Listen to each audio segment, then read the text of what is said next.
প্রশান্ত মহাসাগরীয় অঞ্চলের দ্বীপরাষ্ট্র Papua New Guinea.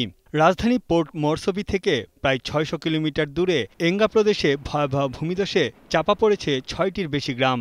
সম্প্রতি জাতিগত সংঘাতে বাস্তুচ্যুত হয়ে এই পাহাড়ি অঞ্চলে আশ্রয় নেয় অনেক মানুষ। কয়েকদিনের টানা ভারী বৃষ্টিতে শুক্রবার রাতে ধসে পড়ে পাহাড়ের বড় একটি অংশ। ঘুমের মধ্যেই মাটির নিচে চাপা পড়ে শত শত গ্রামবাসী। চোখের পলকেই নিশ্চিহ্ন হয়ে যায় ১.৫ শতাধিক ঘরবাড়ি। বেশিরভাগ বাড়ি ছিল পাহাড়ের পাদদেশে।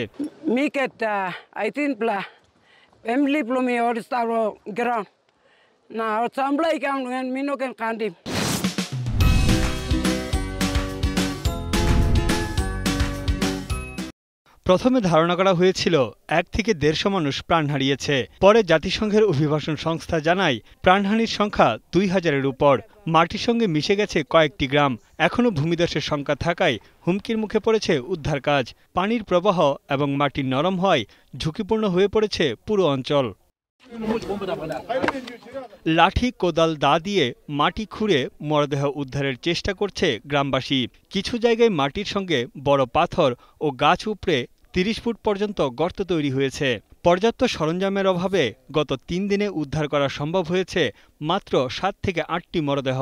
মূল সড়কের প্রায় ২০০ মিটার অংশ ভেঙে শহর থেকে যোগাযোগ বিচ্ছিন্ন হয়ে গেছে দুর্গত এলাকা। পৌঁছানো যাচ্ছে না ত্রাণ ও জরুরি সেবা।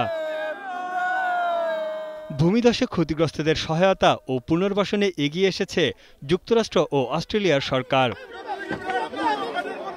তানভীর জনি, এখন বিশ্ব।